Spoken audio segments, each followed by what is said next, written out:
Oi, tudo bem? Oi, Gustavo, tudo bem? Tudo tranquilo. Hoje vamos falar sobre os principais erros e dicas que vamos dar para aprimorar o espanhol. Tá, Indra? Está pronta por aí? Tá, tô pronta. Vamos falar português então? Vamos ver se dá tudo certo aqui Vamos com o tentar português. colocar nosso português na prática. Perfeito, perfeito. Sim, O principal erro, Indra, que eu vejo as pessoas quando falam espanhol são com os sons diferentes, tá? Por exemplo, né, partimos do princípio de que o espanhol e o português são parecidas as línguas e é fácil confundir alguns sons. Então, sempre identificar os principais sons, né, das letras do alfabeto, como por exemplo a letra G, né, a palavra página, que se escreve igual, e em espanhol decimos página, tá? página. Gente, Uhum. gente. Então, ter essa noção clara de aplicar o som corretamente é fundamental, certo? Certo, certo. Eu acho que com meus alunos o maior erro é com a letra R. Tipo, em algum ponto fazer tipo aquela troca de um som para outro pode ser fácil, mas fazer o som da R leva um tempo para alguns. Tem uns que pode ser mais fácil, mas outros, falar, não sei, carretera seria um pouco mais complicado. Mas, Interessante. mas conseguem, em algum ponto você tem só que tentar, até conseguir.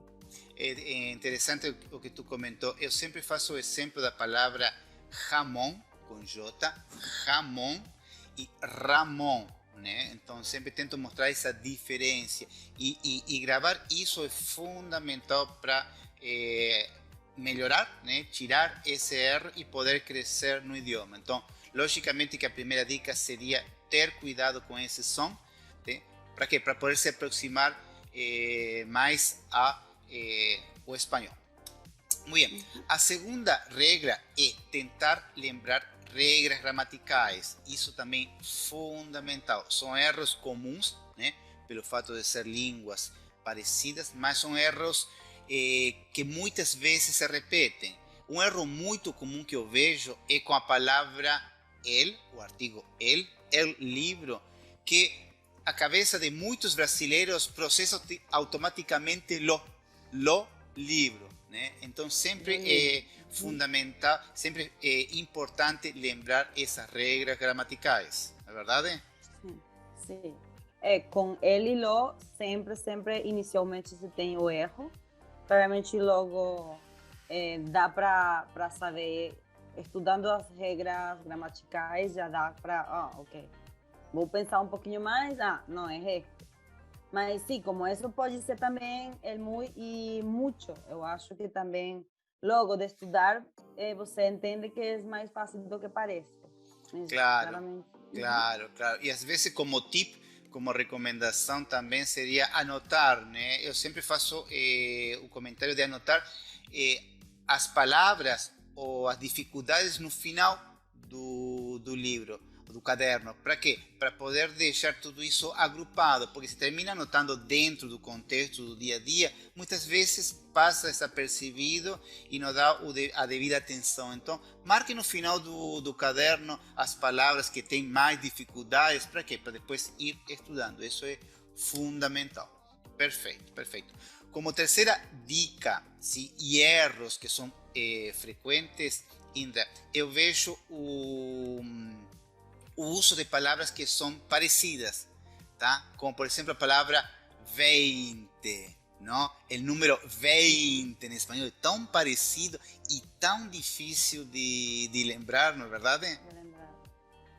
Eu acho que é mais difícil que o 10, que seria 10, 19. Esses dois são os mais complicados, que as pessoas de verdade têm que ver várias vezes para poder lembrar. Com uma só classe não dá. Tipo, eu acho que não é suficiente. Tipo, tem que logo retomar para, verdade que é desse jeito. Eu acho que também passa com algumas palavras, tipo, que adicionam uma letra ou não. Por exemplo, faz pouco eu aprendi que se fala mensalidade e não mensualidade. Aí foi tipo, nossa, eu falei sempre mensualidade. E é mensalidade. Eu sempre digo isso, as pequenas grandes diferenças, né? São muito parecidas, né? Partimos do princípio que são muito parecidos.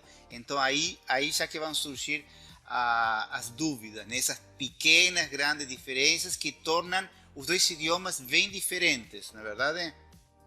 Sim, sim, faz a diferença você não estar falando portunhol, porque evidentemente as palavras são muito parecidas e você acha que tá tudo certo, mas adiciona uma vocal e já vira espanhol de verdade, senão é um portunhol. Exatamente, ou colocar, por exemplo, palavras do espanhol dentro de um contexto em português, né? Isso também faz cometer erros, né?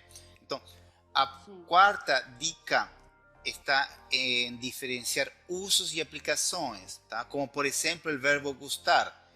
Em espanhol, a gente diz, a mí me gusta el cine. Tá? E a ideia de a mim me gusta el cine em português é completamente diferente. Eu gosto de cinema. E transferir essa frase para espanhol é muito difícil. Então, voltamos ao início. Lembrar sempre a estrutura em espanhol e não sair da estrutura, porque senão sempre a gente vai ficar no português, né? E nisso, a gente tem muitas frases do dia a dia que são parecidas, não é verdade? Sim, com o verbo gostar também que ou colocar a de, que não iria, gosto de, ou a mim me gusta de, e nesse caso também interiorizar, colocar o artigo, né? Artigo.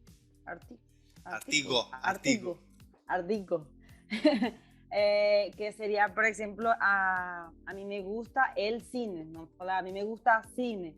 Então, tipo, fazer essas trocas aí que fazem a diferença. Também eu acho, por exemplo, o verbo hablar e dizer, saber quando usar um, quando usar o outro, e não sempre falar o verbo hablar, por exemplo, que para nós sim fazemos uma diferenciação. Perfeito. Tem vários, na verdade, vários exemplos com isso, vários, que são importantes de saber para fazer uma tradução um pouco mais correta e não na tradução literal, porque não sempre dá certo isso de hablar é falar em português, então vou colocar hablar y va a ficar certo, hablar no para sé. todo. Fulano habló. Es verdad, sí que en español usamos el verbo decir. No, es importante ese uso y aplicación de las palabras. Vou falar português. Esse uso e aplicação dos verbos e das palavras para realmente dar esse sentido correto em espanhol, né? E o último erro, sim, é não estudar, tá? É importante estar estudando sempre, tá? Para poder fixar todos os temas vistos, né? Quando a gente para ver onde que estão os nossos erros, a gente termina eliminando isso e cometendo novos que fazem parte, né, do aprendizado, não é verdade? Sim. Por exemplo, isso que estávamos falando do número 20. Por exemplo, voltar a ver eles, voltar a ver os temas que você já viu, porque não tudo com uma só aula dá para guardar, para fixar, e também poder estar em contato constantemente com o idioma. Por exemplo, eu que já não estou morando no Brasil, eu tento ficar olhando algum filme, falar com amigos em português, porque eu constantemente falo com brasileiros, mas falo em espanhol. Então não dá para eu ficar aí constantemente. E como eu te falo, constantemente também estou aprendendo palavras novas e o idioma tem tanto vocabulário, tanta palavra para estudar que não para nunca. E, por exemplo, uma coisa que já falaram para mim os meus alunos, eu não sei inglês. Então eu falo, tipo, como você fez? O que você fez é ficar todos os dias estudando. Ao menos se fica difícil estudar todos os dias, porque as pessoas agora estamos mais ocupadas, temos menos tempo, pois, bom, ao menos 4 vezes na semana ter contato com o espanhol porque só ver uma aula na semana não é suficiente. Isso é verdade, isso é verdade. Procurar Uhum. outras formas, procurar formas que você mais gosta. Se você gosta de ler, então se você gosta de ler, ler mais, escutar música, isso é importante para levar esse aprendizado de uma forma muito mais duradoura, não é verdade? Uhum, uhum. Né? Sim, Eu sim. sempre, eu sempre dou a dica também, quando a pessoa estuda, ir marcando as palavras, né? Viu uma determinada regra, ou tem certa dificuldade com a regra, anotar no final do caderno, né? Para quê? Para que ele veja onde que estão os erros, para não cometê-los novamente.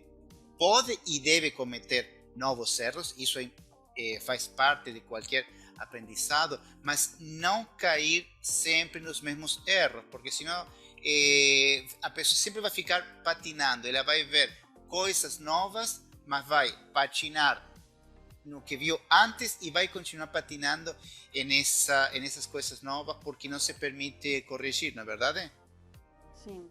Nesse caso, por exemplo, eu falaria também para os alunos que sejam da IDEM e que se estão, por exemplo, com aulas conosco, eles podem ter, obviamente, materiais por fora e sempre poder perguntar na aula. Hoje eu estava assistindo um filme e está, fiquei com dúvida de quando eu uso isto, porque escutei tal palavra nova, que significa, em que contexto eu uso ela.